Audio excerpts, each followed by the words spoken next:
What is up guys, Cameron Bash here, and today we're going to be talking about what we learnt from Guardians of the Galaxy.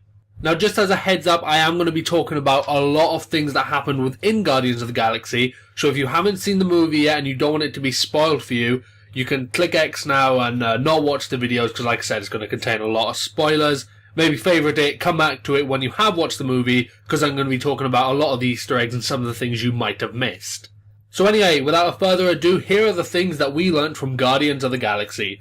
The first thing, the Infinity Gems do exist, and they are in fact called Infinity Stones.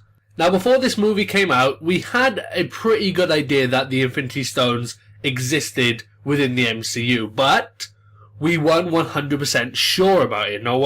It was never said in any of the movies that they were Infinity Stones. This is the first movie where they've directly addressed the issue and said Infinity Stones.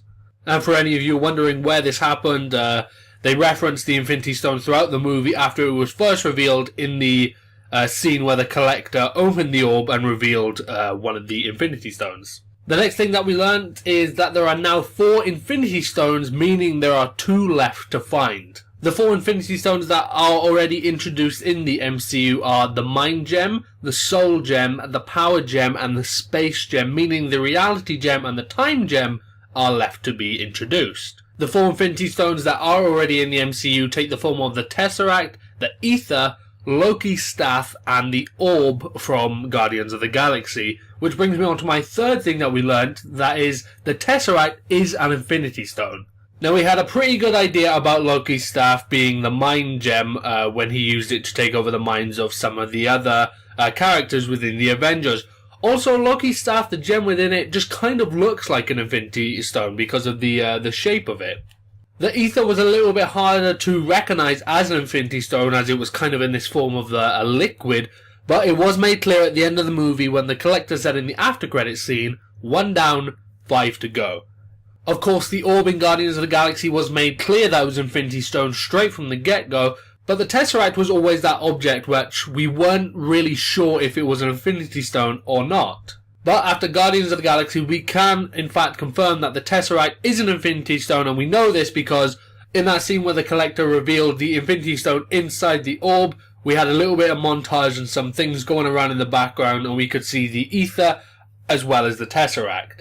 Anyway, the next thing we learn is that Thanos is in fact collecting the Infinity Stones. Again, something that was kind of really obvious to the outside audience, but was never 100% confirmed within the actual MCU. But like I said, we can now confirm that Thanos is collecting the Infinity Stones, and that can only spell trouble for our heroes.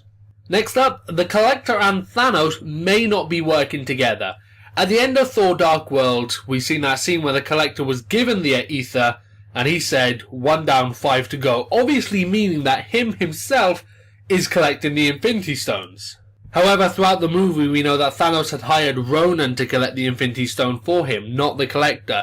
So, I think we're either later on down the line going to see a big holy shit moment when the Collector hands some Infinity Stones over to Thanos, or we'll get a moment where Thanos turns up on the Collector's door, kills him, and takes the Infinity Stones that him himself has collected. Next up, the Kree are a part of the Marvel Cinematic Universe. Again, something we already kinda knew before from Agents of S.H.I.E.L.D., but again, was never 100% confirmed. But now that we've seen Guardians of the Galaxy, we know Ronan was a part of the Kree are a big part in this universe, and they do exist. And finally, probably the least important thing we learned, but we still learned it anyway, that Groot has the power of regeneration. Now, a lot of the Guardians for Guardians of the Galaxy were kind of toned down in their abilities, so it wasn't going to be 100% clear as to what powers they did have and what powers they didn't have. However, after seeing Guardians of the Galaxy, we can confirm that Groot does have the power of regeneration, as toward the end of the movie, he did die, but in a small after-scenes credit right before the real after-scenes credit being Howard the Duck, he did come back alive in the plant pot that Rocket put him in, and confirmed that he had the power of regeneration. But anyway guys, that's going to do it for today's video and all the things that we learned from Guardians of the Galaxy. If you enjoyed the video, remember to give it a like, and comment down below, let me know if I forgot anything or if I left anything we learnt out. And if you haven't done so already, hit that subscribe button to keep up to date with more Marvel news. Again guys, it's been Cameron Bash, and I'm out. Peace. Thank you for watching.